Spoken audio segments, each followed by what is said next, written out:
Want to speak real Spanish from your first lesson? Sign up for your free lifetime account at SpanishPod101.com. Hello there, my friends from SpanishPod101.com. As you might know, my name is Raul. And I'm Ricardo. Okay, no, of course we're kidding. My name is Diego. And I'm Efrain. And in today's video, we're going to learn how to roll your R's. Ferrocarril. Perro. Rumba. Enjoy the video. Woo! So when you ask a Spanish learner what are the most common complications when learning this language, they would say that those are the verb tenses, subjunctive tense, and the verb to be in its two forms, ser and estar. But they have this trouble in common, rolling the R. Yeah, rolling your R's. It is important to remember that rolling the R's is considered a drill. Mm-hmm. This is not necessarily a trick, but rather a skill. And yes, this skill you can develop it. Okay, you can do it. Yeah. There's just a genetic condition that enables you to do it, but it is not common at all. It is not that common at all. Okay. Yeah. So what we're going to do in this video, we're going to teach you how to do it with very simple steps that will take you no more than 2 weeks with daily practice. Yeah. But tell me, why is it important to learn how to roll your R's? Well, it's because some words, when you don't roll your R, they have different meanings. Yeah, that's correct. Yeah, so for example, pero, which means but, pero. But it also has perro. Perro, dog. Yeah, very good. Or for example, we have para, which means for. Or parra, which is grapevine. Yeah, very good. Okay. Or for example, we have caro, expensive. Once again, caro. And you have carro, car. Yeah, very good. Finally, we have, for example, moro, which is moor. Or morro, which is Mexican Spanish, means guy. Yeah, exactly. So that's why it is important to know how to roll your R's. Yeah. First step, you need to be conscious about how your mouth and your tongue work. For that, we will do a very quick exercise. And the exercise is the following. Imagine that you have some butter or marmalade stuck in your palate. The palate obviously is the upper part of your mouth, inside your mouth, here. Imagine that you have some marmalade or butter stuck there. And what you're going to do is you're going to try to scrape it with your tongue, okay? By moving back and forth. This is important so you can get to know that your palate has two parts. A soft part in the back of your mouth, inside, and a rock part in the front. The rock part is what we call the alveolar ring, and this part is important for rolling your R's. Basically, we can say that the alveolar ring is just behind your front teeth. So your front teeth, the alveolar ring is right here. It's a rock part. Yeah. So the second exercise is knowing that you can do a lip trill, okay? And you can achieve this sound through repeating or imitating the sound of an engine, like, or even when you are cold. Okay. Yeah, this is important so you can visualize how the trill works. And the same movement that your lips make is by blowing out, but keeping a very small gap in your lips. Yep. This is what will make this sound. So you're blowing, but if you close your lips, little by little, eventually this trill will be. So Will come out. Yeah. will come out. Very good. So this is the same movement that your tongue will make inside your mouth as long as it is in the alveolar ring. And this is the basis of rolling your R's. Very good. Now that you have mastered the lip trill, we can proceed to the next step. So this step is, believe it or not, just making the sound shh. Oh yes. Shh. Like when you are in a cinema or in a library and someone is talking, what do? Shh.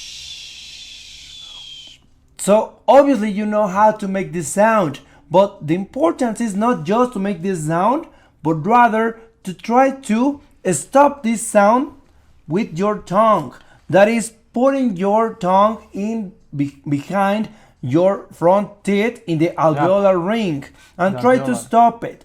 Eventually, and with practice, your tongue will start to vibrate. So let's try it.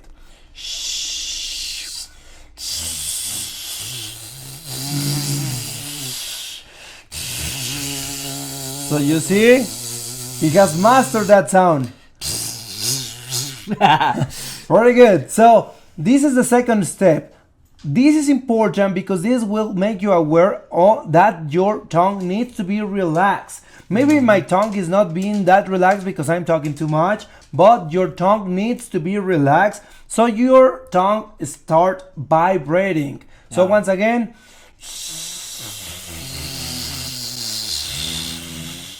very good, guys. So now that you have mastered this, we can proceed to the following step. And what's the following step?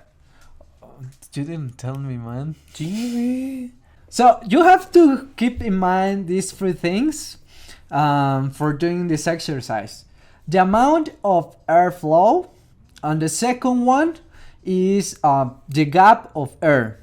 This gap between the tip of your tongue and the palate. And the third one is how relaxed your tongue is, which is really important to get that vibration. Okay, so very good. Now that your tongue is already vibrating, it could sound more like a jackhammer in a construction or a chainsaw. But you are really close now to the tongue trill, a useful tongue trill for your R's in Spanish. Yeah, which is called the alveolar tongue trill. Yep. Now, we have reached the point where we can get the trill that makes the rolled R's. Okay. This is a little bit different than the closed trill, which we learned before. But in this case, your mouth will be more open and the tip of your tongue must approach the roof of your mouth. It's a little bit more difficult, but here's how we can do it. Exactly. So once again, the tip of your tongue must touch the alveolar ring. Once again, that is right behind your teeth. And your tongue needs to have like a new shape. Okay, a new shape where the tip touches slightly just your ring, alveolar ring. Now your mouth in this case should be slightly open. That is like this. If you don't know where to place your tongue, it's the same as when you say the English word T. Once again, so in this case, what we're going to do is the same what you did with the sh sound. So the first thing is that you need to blow out some air, not too much, not too little, but enough to vibrate your tongue once again. However, this might not be easy at first. Why? Because you need to have the U shape. You need to have your tongue relaxed. Okay? So I will try to do it. So please look very closely. T.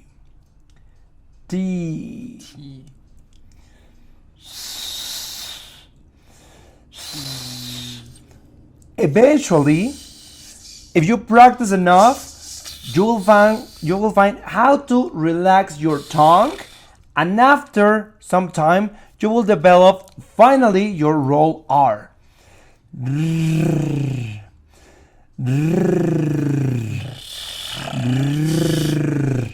There you have it. Once again, the sh sound or the closed trill, the alveolar sound,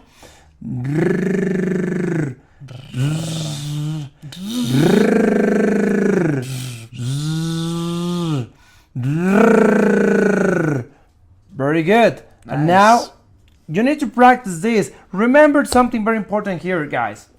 When you learn how to whistle, normally you don't learn any 2 or 3 days, but rather it takes you slightly more, and you need constant practice to master how to whistle. It's the same practice that you need to roll your R's. Finally, and this is like a final note, where you will use this alveolar sound, this alveolar trill. Okay guys, now it is important to know where to use this alveolar trill. And you can use it in 3 occasions. First of all, when the words start with an R or end with an R. Okay? So let's start with some words that start with an R. For example, rojo, rojo, Roma, Raúl, Ricardo. Or there are also some words that end with an R. For example, color, sabor. Very good. Or even correr. Correr. Now, obviously here, I'm kind of exaggerating this sound, but even if I do it in a normal pace, you will see how I need to roll my R's. Roma, Ricardo, rojo, sabor, color. Very good. Correr. Okay, so the alveolar trill is also very useful when you see a double R. He used this example, correr, correr, correr, which also has a double R. But we also have this word, ferrocarril. Can you pronounce it? Ferrocarril. Or the single word, carril. Carril. Or the word correr conjugated in first person, corro. Corro. Very good. That's it for today, my friends of SpanishPod101.com. I hope that you have enjoyed this video. Give us your thumbs up. Share this video with other learners that want to pronounce the R. Okay? And click on the notifications. Subscribe to this channel. See you In our next video. Hasta luego.